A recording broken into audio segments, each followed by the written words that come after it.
and enjoy the ride.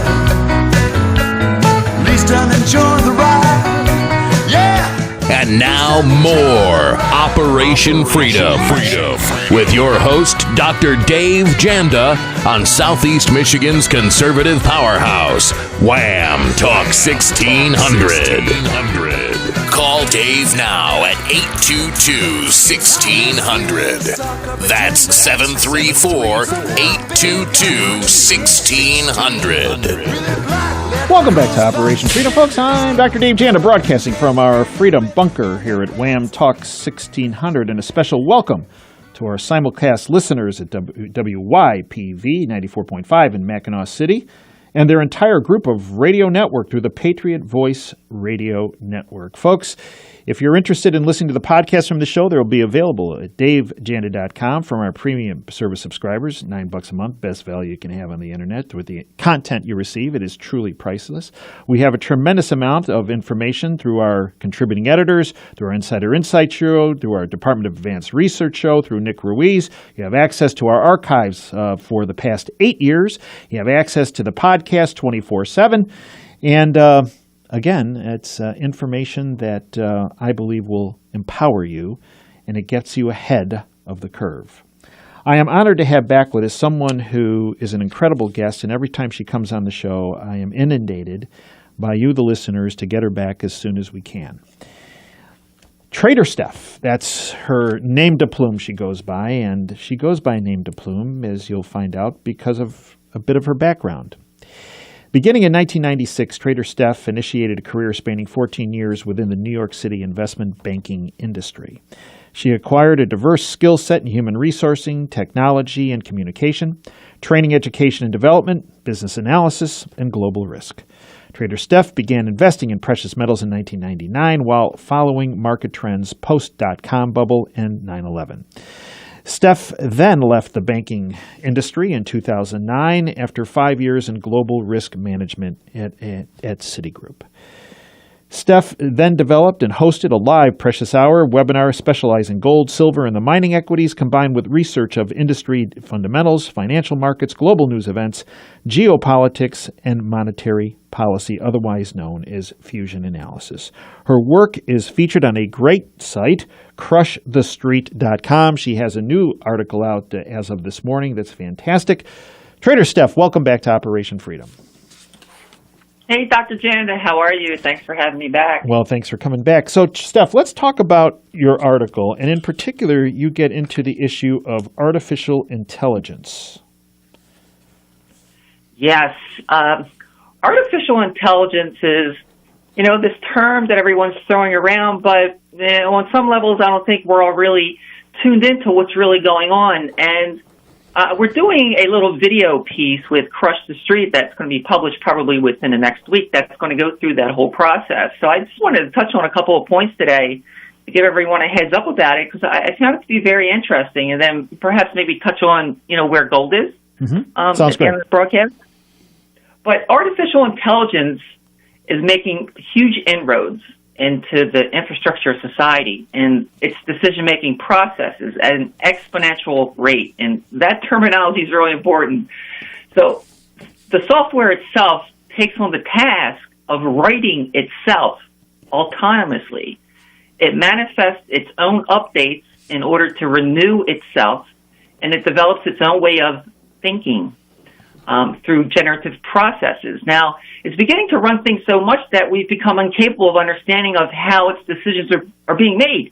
So the machines are machine learning themselves and improving their algorithms and making it so that we're unable to trace back to the algorithms that brought the AI to the decisions it's making. Kind of insane.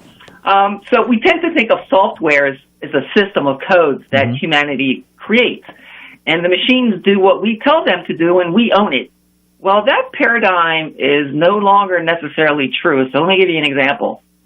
Back in early 2016, Google came out with an AI software called AlphaGo, and it beat the most advanced human player in the world in the name Go.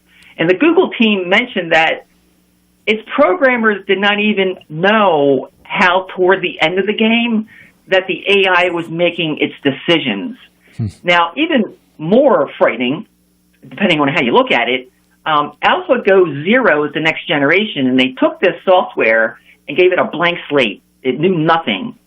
And it mastered 3 games in its spare time, like in 24 hours. Now, let's put this into perspective. It had no prior knowledge. It mastered the game Go, Shogi, which is Japanese chess, and or classical chess, and it managed to achieve this superhuman performance in all 3 games in stunning speed. Now, it took IBM 10 years, actually more than 10 years, to develop that computer called DeepMind that beat the best chess player in the world. I think he was Russian, and that was back in the 90s. Now, AlphaGo Zero did it in 24 hours. Wow. So I think probably what's the most visible manifestation of this algorithmic mayhem, if we could call it, is the high-frequency trading that's going on Wall Street, on institutionalized platforms, and the financial markets. And, you know, the estimates are kind of vary, and it's anywhere between 85 to 95% where all the computers are making the trades. It's not some day trader sitting at a computer desk or someone at a company who's pressing the button and executing and making a decision for a trade. It's all run by computers. So the infiltration and the speed has been so quick that regulatory agencies haven't been able to keep up with it, such as the SEC. And they've been recruiting quants, which are people who do quantitative analysis, and they specialize in the application of mathematical and statistical methods, and whistleblowers to identify problems in the exchanges because they weren't able to figure it out, and they weren't aware of how bad it was until we had those things called flash crashes. So I think a lot of people are familiar with those big headlines, but it happens on a daily basis in the stock charts on various stocks. You know, a stock can fall to 0 and then go back up to wherever in a matter of a nanosecond because the trades are executed so quick. Now, I'm going to kind of take a jump here, if you don't mind, into this thing called science fiction. Sounds great. And let's take a look at the history of movies, because science fiction itself represents a conundrum. Because the word science is a system or a method, and it's based on scientific laws derived through evidenced methods. Now, fiction is an assumption of a possibility as fact, irrespective of the question of its truth. So let's take a walk through history. 1927, a movie called Metropolis came out. In 1968, the famous movie 2001, A Space Odyssey. Right. It's been voted the #1 all-time science fiction movie in 2014. Bladerunner, 1982. The Terminator, 1984. Star Trek, The Next Generation, from 1987 to 1994. Everybody remember Mr. Data? He was the nice android because he actually gave up his life trying to save some humans on the Star Trek Enterprise. And then we had The Matrix in 1999. Now, if we fast forward to present day, we have Sophia, and she's not science fiction. She's become a citizen of Saudi Arabia. She's a real deal. Yeah, but she's warning humans on live TV. Yeah, don't mess with that. They have fewer mental defects than any human and would destroy humans. And, you know, Will Smith, he got rejected by Sophia for a date. Take that. You have to go to YouTube and look that up. It's amazing. So how does this play out in the financial world? I mean, is what we're seeing this stock market, the Dow, continuing to escalate no matter what the news is? Is this all related to AI? I mean, and if that's the case, is there any end to this? Why isn't it going to be Dow 1,000,000? Well, it's already happened in the financial markets. It's kind of like when someone says, if you drive through a town, the town's so small that you can blink your eyes and you didn't realize you went through the town. Right. Well, it's already happened. And that's being caused with flash crashes.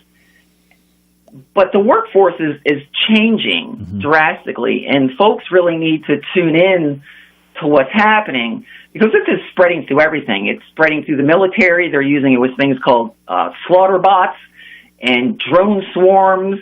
It's being used in the hiring of employees for corporations where you're fired before you even meet a human person, and life and death.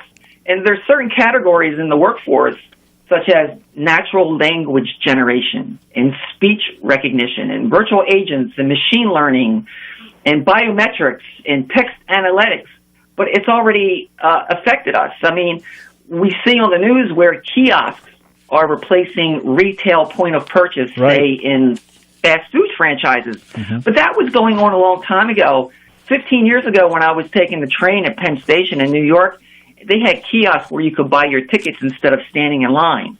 So it's been this process that has been going on in the background that has now jumped in, and you really have to get clued into what's going on because things are going to be changing so fast, and Moore's Law no longer applies.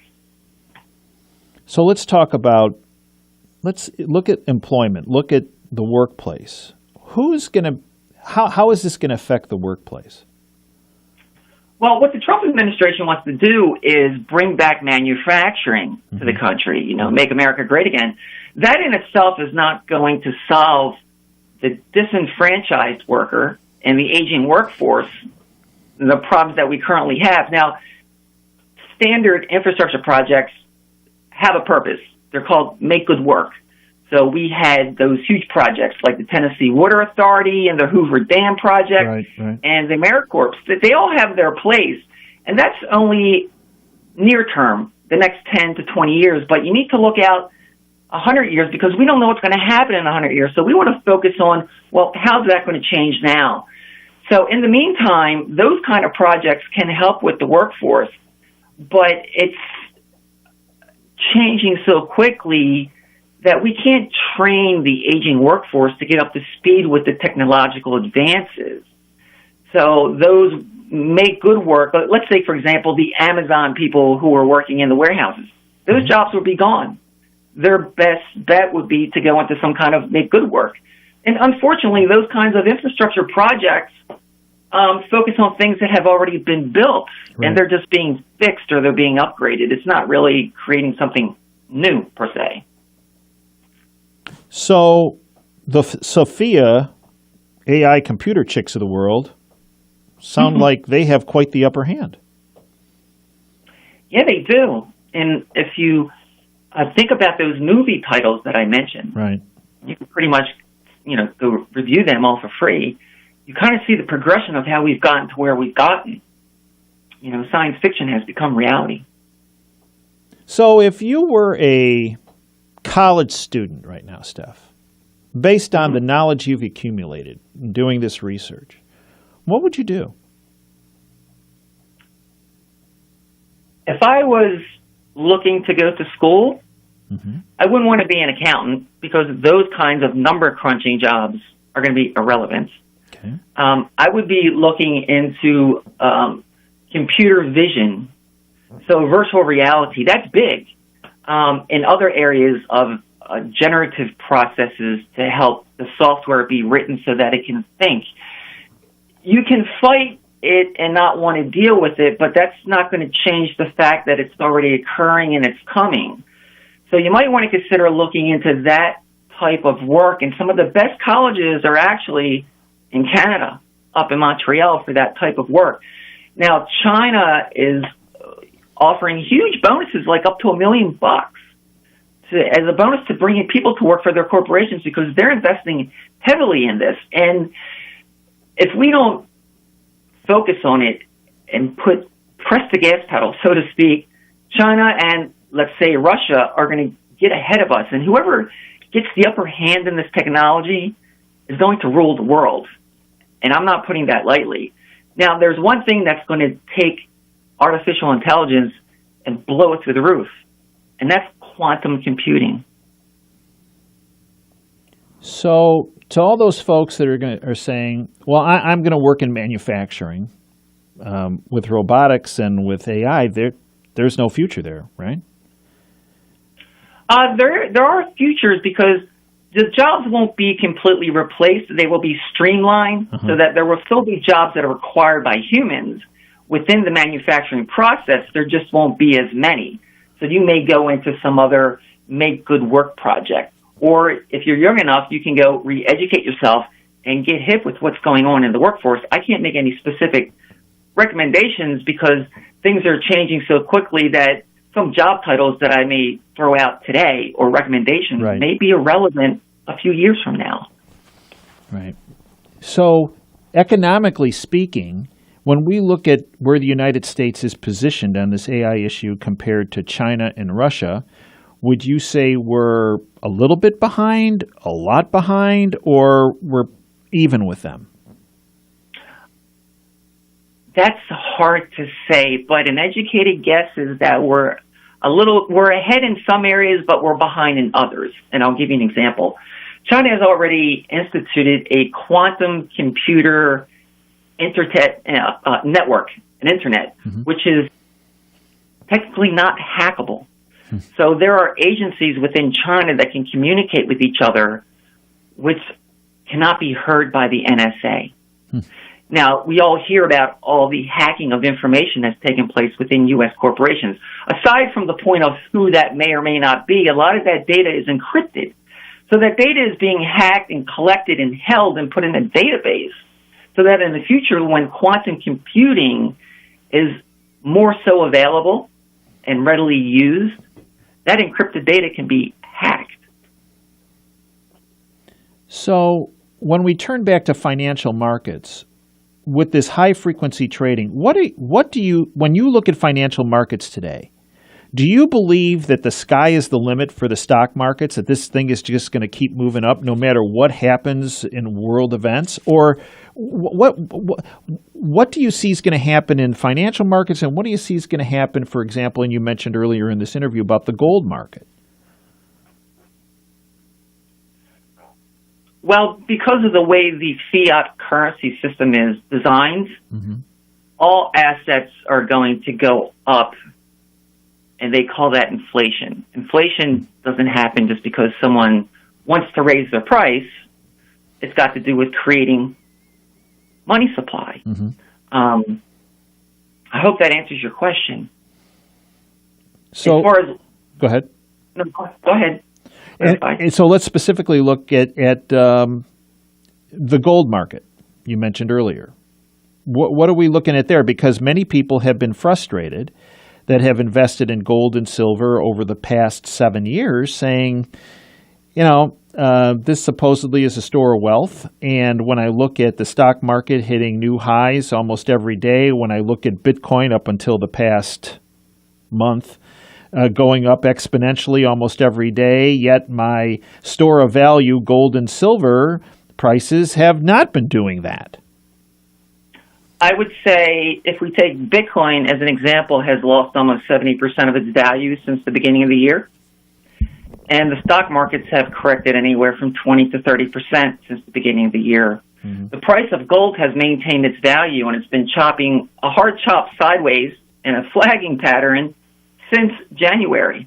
So it has maintained its value. It hasn't been as volatile and losing its value as other assets currently are. And what do you see in the foreseeable future for the precious metals markets, in particular gold? Well, a lot of questions are being raised about silver as well, because there's a lot of data that's coming out within the commitments of traders report that are indicating that there's a big move coming soon. But I've been saying, I don't care what the reports say. I don't care how much silver JP Morgan may be hoarding. It's not going to go anywhere until gold makes its move. And gold right now has been, if you imagine, you're waving a flag, you got a pole and you got a flag, and a flag is a square, and that price has been chopping in that square since January. Nice, tight, solid consolidation. And there's that price I talked about in our last interview, which is still relevant, and that would be 1380. And that 1380 is a Fibonacci level. Once that Fibonacci level of 1380 is taken out, everything else is going to make that move. How we're going to get there, what news event is going to precipitate it, what underlying fundamental reason is going to precipitate that move, I can't tell you. But what I can say is, from just looking at the charts, gold has been putting in higher highs and higher lows, while other assets are currently going down. So it is maintaining its value, and we're reaching a point where there's a confluence of resistance that has been building for 5 years. And when it goes through that line, depending on how it goes through that line is going to determine what direction it's going to go. I can't make any predictions of what numbers are, but if we look at the underlying monetary base, in order to, it's not how much gold you have to back a fiat currency, it's what price you assign to that ounce of gold in order to back that paper is what matters. So estimates can run anywhere depending on what percentage of the paper you want to back of 10,000 to 20 grand an ounce, maybe even 30. I don't know. I can't say how we're going to get there, but gold still has a golden future because it's recognized as money. And China, for example, has now started trading oil on an oil bourse in yuan, which has left the need for the U.S. dollar, which is what our dollar system has been based on, otherwise known as the petrodollar, since the mid-'70s. Mm-hmm. I think one of your guests was discussing that earlier in the show. And it's convertible to gold. Whether hard or whether soft contract is irrelevant. The point is that they've been collecting gold for well over a decade. And their tonnage estimates can be anywhere, somewhere around 20,000 tons. And we're bragging about having 8,500 tons. So, gold has a future. So, Steph, if you hit the lottery tonight, and let's say you didn't hit $450 million, but let's say you get $1 million, right? What do you do with it? I would buy the house I'm not speaking from the I position, okay? But I would suggest that person buy a house and pay for it cash and don't be in debt, number one. Number two, go buy a vehicle that has a good record for the least amount of maintenance and have that in your driveway. Mm-hmm. And then invest the rest in hard assets because that is what sovereign wealth funds are investing in. And that would include infrastructure projects, fine art, gold and silver, for instance. That is what I would do. Now, when I talk to folks about, casually, friends, and they go, and I ask them that same question, Steph. It's interesting the responses I get, okay? But the response that I keep getting that's consistent is, well, even though I'm not a fan of Facebook and Netflix and Apple and Google as stocks, since they've been going up so much, I think they're going to keep going up. So what I'm going to do is I'm going to take a chunk of that money and put it in those stocks. Oh, and also they say I'd also put some in. They go, Bitcoin. You got to put some in Bitcoin. Rather than looking at the social media and cryptocurrencies, which is basically fiat currency. It's not something that you have in your hands. Right. I would, instead of social media, I would look at technology companies. I'm not going to mention any specifically, but we're building out the infrastructure, the hardware, the chips, the technology that's needed in order to create the future. Steph, I'd like to thank you for everything that you do. You're incredibly insightful. Steph, how can folks follow you? Because they need to follow you. They can find my articles over at crushthestreet.com. And I have a new website that's up and running, but if you go look and try to find my new article published today, Remonetization of the Pet Rock, and a gold chart update, at the base of that article is my link over to my Twitter, TraderStef, and my website that I've recently launched. My address is there as well. Steph, I'd like to thank you. Folks, you've been listening to Operation Freedom. Until next week, this is Dave Janda signing off. Dream big and dare to fail.